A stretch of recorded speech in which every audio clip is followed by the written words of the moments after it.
Reading with your kids.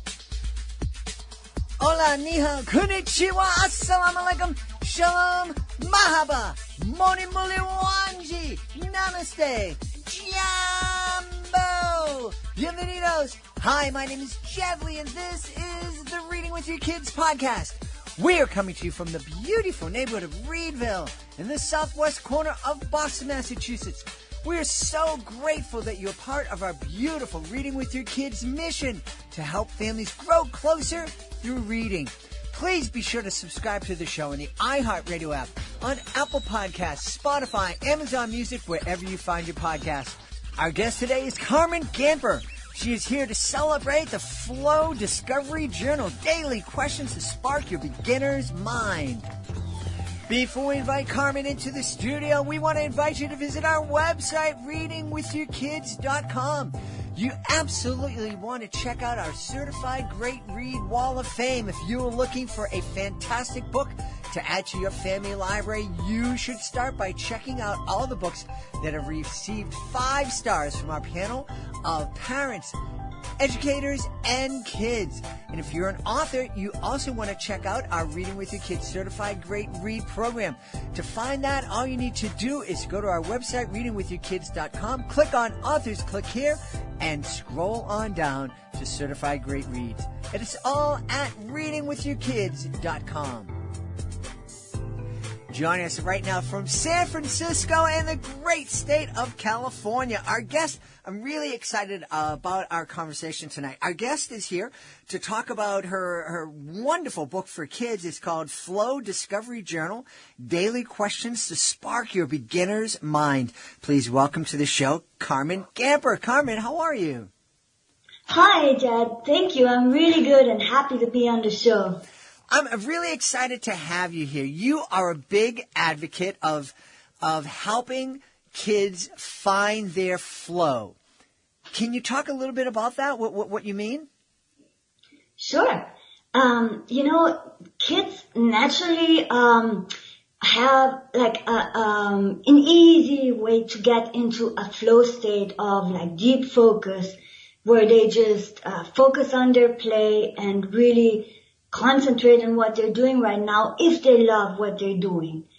So a way to help them to do that even more is to create places where they can do that play, and actually away from screens, really use their hands and their bodies to get into their flow state of optimal learning, which is not just, being in flow, flowing from one activity to another, but actually focusing really deeply on one activity and also enjoying that as much so to even forget about time.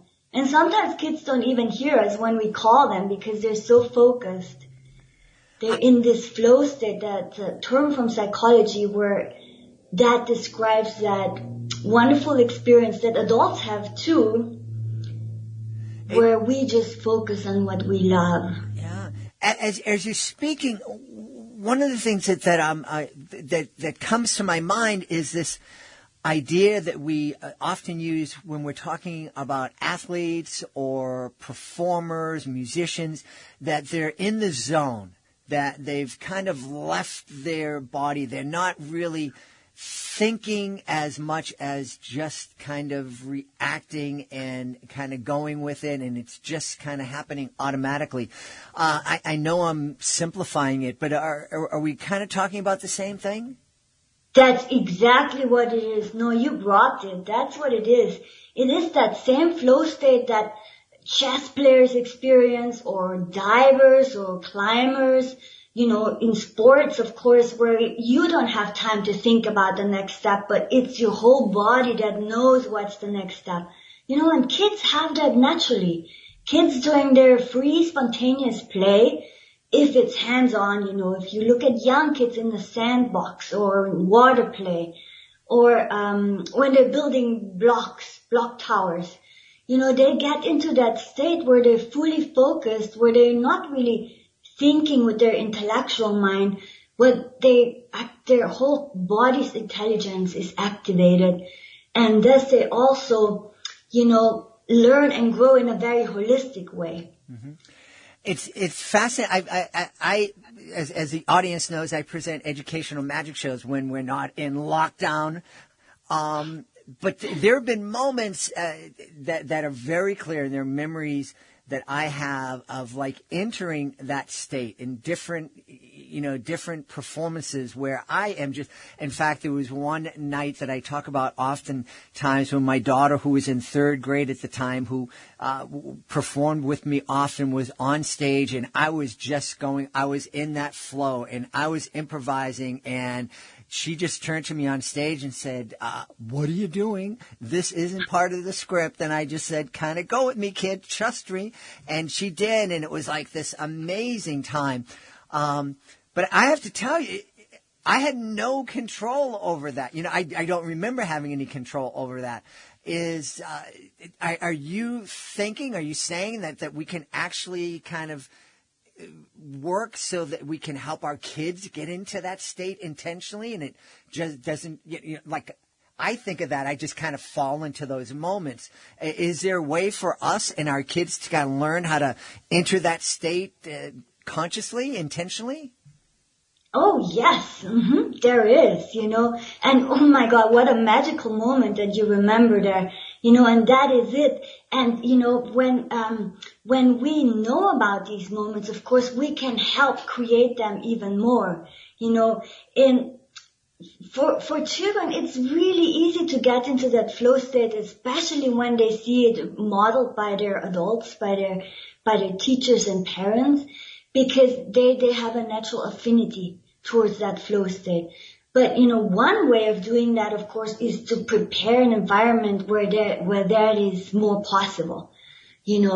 Like when you create an environment where you and the child find something that they love to do. Like you guys created a magical show, so you probably had your magic props or circus props and things like that. So you bring in these hands-on learning materials, special toys, and games or sports equipment that really helps kids and adults to get into that flow state together.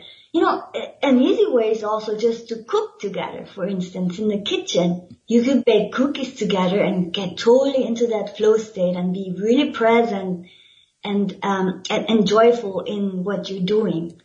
Well, and as you're saying that, cooking with your kids, that's kind of what we're hoping parents can experience when they're reading with their kids, kind of get into those magical moments where time just seems to be of no consequence at all, and you're just focusing on each other and focusing on the joy that you're experiencing together.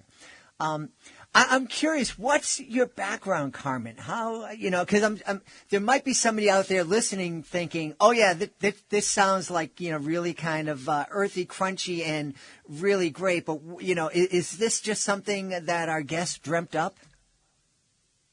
Oh, no. We have actually been experimenting with the flow state for kids in really serious ways. For over 30 years, there is a movement of innovative schools across Europe and across the world. And we have created these innovative, cutting-edge schools where the emphasis is for children to get into the flow state of optimal learning.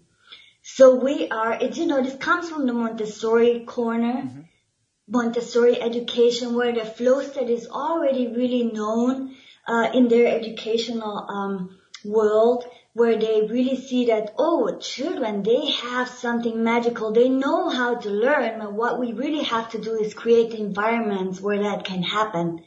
So we are taking Montessori education to the next level in these schools and really create environments, you could call them really learning wonderlands, where kids find hands-on activities, play activities, also like with academic and intellectual emphasis, where they learn math with hands-on learning materials. There's a language lab where they, play with language in their own ways that really sparks that creative intelligence and all the different intelligences that kids have beyond the intellectual intelligence. Yeah. This is fascinating. I know a little bit about the Montessori schools, and I've actually had the pleasure of performing at a number of Montessori schools over the years. It always seemed to me that Montessori schools were for a certain type of kid. I mean, I can't describe what kid is best for Montessori schools, but am I right, or is this a way of education that every kid can benefit from? You know what? I agree with you. I think there's so many different kids in the world, and we need many different options for education. And Montessori education, or the kind of education where I come from, or where these really innovative schools, they're called Rebecca Wild-based schools, from their, initial founder. But I think there should be many different alternatives for kids, and so parents have a choice. And even I think that there should be these options in public education, not only one standardized option, but there should be many different, because there are many different kids. Yes. Different things. Boy, you are preaching to the choir here. I was just speaking to a guest not too long ago, and we both were suggesting, why is it that kids aren't evaluated when they first enter school, so we can discover if they have a challenge, if they have a unique way of learning, instead of letting them fail to the point where there's a problem here. We need to test this kid and find out how to best support his or her unique learning style. Why don't we start off from that and just recognize that every kid is a unique learner. Let's find the best way for that child to learn, and let's continue to evaluate, because I'm imagining, I don't know, I might be wrong, Carmen, but I'm imagining that a way for one kid, that a kid entering kindergarten might learn great in one setting for kindergarten, first and second grade, and then might change so that child will learn better in a different setting as they enter third and fourth grade. Yes, completely. Yes, we always have to reevaluate, reassess, and really tune into what each child needs, and look beyond behaviors, at what is the need behind a behavior. So the schools where I come from, they really look at what are the genuine needs that kids have and how can we best meet them. And a great way to assess your child and keep assessing your child in a very fun, playful way is that Flow Discovery Journal that I showed to you. It's there's daily questions in there, that help parents and kids discover more about themselves in fun ways. Like every day there's questions there that help them connect to their beginner's mind. It means to have that open mind, that mind that hasn't learned anything yet, that is really original from the child itself, from the heart of the child, and just helps the child understand, well, who am I? And what are my preferences? What are my natural skills that I can already do it a little, and it would be easy for me to learn, it would be fun for me to learn. So this is just a great way to keep asking the child and keep creating an environment where you just see what the child does naturally, to see what their natural skills are and help them. So can you give us an example of one of the questions that the journal will ask a child? Oh yeah, like for instance, simple things like, what's your favorite meal, and do you know how to cook it or how to bake it? Or do you prefer to be on stage or in the audience? Or things like, how many different images can you make starting with a simple circle? So each of these questions sparks a different kind of intelligence. Or if you had a tea party, who would you invite? Or if you were an animal, which animal would you like to be? And why would you be that animal? have you ever heard music that makes you dance, where you just couldn't sit still? Or which instrument would you like to play? So these are all questions that adults can answer too, together with the kids. And you can do it once when the child is 5 years old, and then again when the child is 10 years old, and see how the answers change. Mm-hmm. And also, you can just use these questions as conversation sparkers and see where it goes and see what comes from the child, and, by asking these very personal questions. I like that. I mean, as you use the example of asking your child, do you like to be on stage or in the audience? And that's special to me because, again, referring back to my daughter, because she was such a natural performer, everybody just assumed that was her dream, especially coming from a family where someone was making their living on stage. And so for years and years, people just assumed and talked to her, oh, you're going to be a star, you're going to be on stage, you're going to dance, you're going to sing. And she was telling me privately, I don't want to be on stage. I want to be backstage. I want to be supporting people. I want to be part of the crew.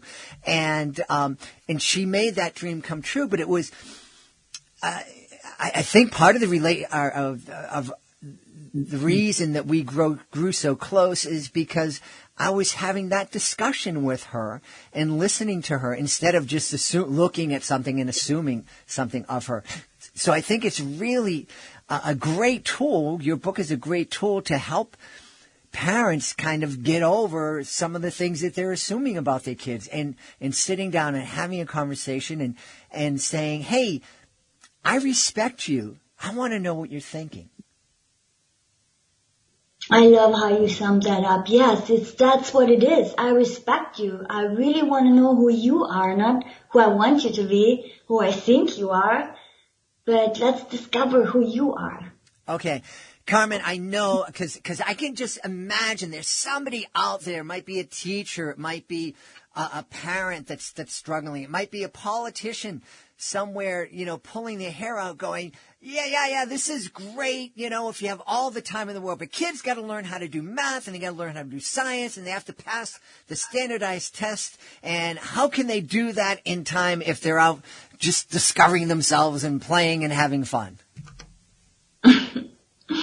Yeah, I guess that's why we're living in the world that we're living in.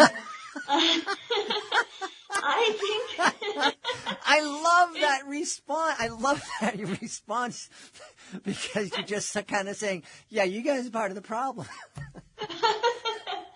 Yeah, I mean, you look, how much more powerful would it be if the kid who loves math actually becomes a mathematician or engineer, and a kid who loves nature actually can become a vet or whatever they're naturally drawn to. But what we often see is like kids are like people are in the office who need to be outdoors. People sit all day long, they need to move, or people like do hard labor who would be really smart and could do something else, but nobody ever took their time or the resources to really help them assess who they are. And often people do it late in their lives, where they do, some assessment tests that help them find out what would be a good job for them to transition in after they had already experimented for 10, 20, 30 years in a job that made them unhappy. Mm-hmm. And I'm kind of guessing as I'm listening to you, and I'm assuming that, so you have a kid that, I'm not really crazy about math, but I love nature, and I love to get out there and play and support trees and plant plants and trees and support wildlife. But I don't want to learn math, but I'm assuming that kid will discover that if they want to be as successful in nature, there are certain mathematical things that they need to learn. Yes, what a complex point that you're making, because liking math And not like in math, in standardized education, it's, math is a magical language for the world. But in standardized education, it has become something that kids, struggle to learn with a pen and a paper, and it doesn't make sense to them. So, for many of us, even adults, they hate math.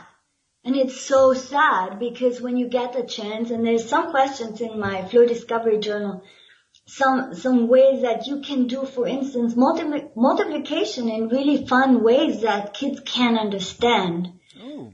And that relate to their world, kids learn division on paper, and they learn this complicated way of figuring out the result, but very few of them actually know that the result of a division is what one person gets. So how you can help is actually play division hands-on with your child. Cut that apple in 8 pieces and say, one's for you, and one's for you, and one's for me. And then kids realize, division, that's something that we do every day. We divide things in equal pieces.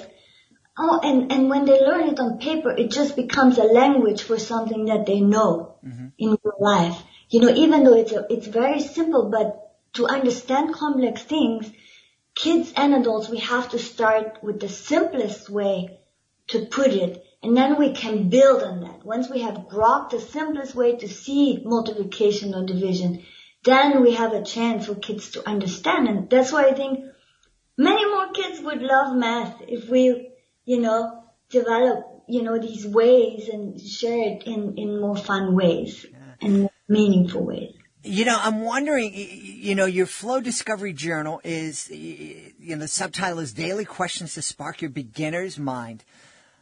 Are these questions that could also spark, because I'm thinking, I mentioned my daughter when she was, we had that conversation with her about what she wanted to do when she was in high school. When she was sharing with me, I don't want to be on stage. I want to be part of the crew. I want to be backstage. I want to support the people on stage. Are these some questions that we can ask our older kids that will help them kind of work through what it is that they love? Because I think there are a lot of kids in high school, they're making this enormous decision at 16, 17, 18 years old. Where are you going to go to college? What are you going to major in? How are you going to, what are you going to focus on while you're spending $200,000 at this college and going into debt? And, there's so many kids who would say, I don't know, I'll figure it out later. This might be a silly question, but can these kind of questions, asking a freshman in high school, could this help those kids start, figuring things out? I believe so. It's made for children ages 5 to 105. So it could help me. But you know what? I think it's important to have the idea that, the simple way to ask the child, and the child, give that teenager, give that high school child time to like really contemplate these questions and to sit with these questions and allow that time. It's so worth it, So yes, and keep asking yourself these questions, because as you said before, people change. What we like at 20 years old, we might not like at 30 years old, and self-discovery can be a fun thing for your whole life. And I think probably, I'm just guessing here, but maybe the biggest advantage of starting to work with a Flow Discovery Journal with your child when they're 5 and 6 and 7 years old is helping them understand that self-discovery is something that you do throughout your entire life. We've never gotten to the end.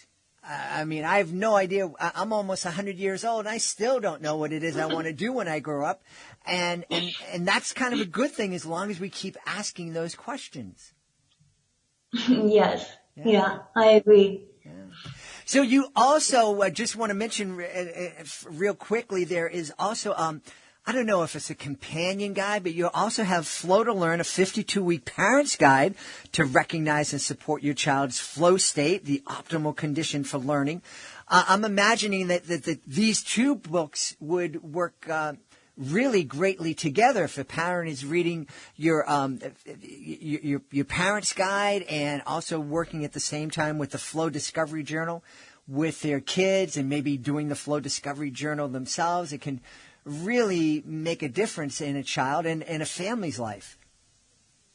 I sure hope so. That's why I wrote it. I thought, my family life is really hard, and it's gotten really tough for people with like Zoom lessons and, homeschooling against, it's not what people are choosing right now. But, I hope that the Flow to Learn book for the Parents Guide helps parents to bring more of that, lightheartedness around learning into the home. It's not all forced and against everyone's will and happiness, but learning in a flow state can be really exhilarating. It can be the most fun, exciting thing. And that's my hope with the book, that parents see, these practical tools, how they can create corners and shelves and crafting tables, maker spaces, where kids can hands-on discover their skills and their flow state and who they are in the world away from screens, so that the screen doesn't take over their whole childhood. Yeah, absolutely. And it shouldn't be taking over our whole adulthood either. I'm excited about this. I'm excited because it's another reminder that the way that we've been learning, when we think of school, and most of us think of desks in a row and sitting there quietly listening to a teacher give a lecture in front of a chalkboard, or a high-tech chalkboard. I forget what they call them right now. But that's a fairly new way of learning, probably just in the last 150 years. And, human beings have been learning for a lot longer than that. And they've been learning pretty successfully. So maybe we should, learning in traditional schools it's been a benefit for a lot of kids, but maybe we can take a different look at that and make learning even better for our kids in the future. Yes, that's my hope and my prayer.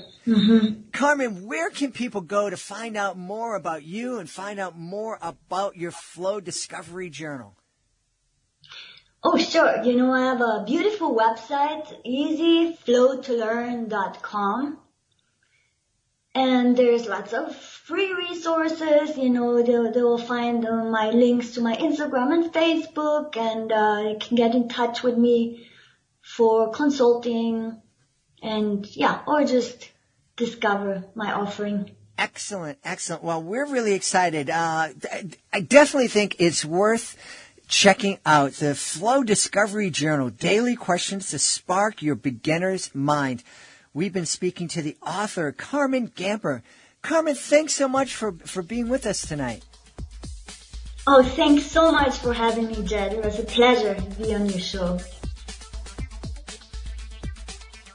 Please be sure to join us for the next edition of the Reading with Your Kids podcast. It's going to be a very important episode of the podcast. Steve Pemberton will be here. He is the author of A Chance in the World. It is his memoir and tells the story of growing up in the foster care system here in the state of Massachusetts. In fact, he was in some pretty horrific foster homes. But somehow, thanks in so many great ways to reading, he found a way to succeed and find happiness and love in his life. That's the next episode of the Reading with Your Kids podcast. Want to thank the folks who made today's show so wonderful. Of course, I want to thank our guest, Carmen Gamper. Be sure to check out the Flow Discovery Journal. Also want to thank my team, Alejandra Doherty, Fatima Khan, Alexia Brown, Hannah Pat Opoyski. Want to thank my beautiful wife for all the support she gives me. I want to thank Augie the doggy for having my back here in the studio. Most of all, we all want to join together to thank you. Thank you so much for taking the time to join us today. And as always, Thank you so very much for taking the time to make the world a better place by reading with your kids. I'll be looking for you in the next edition of the Reading with Your Kids podcast.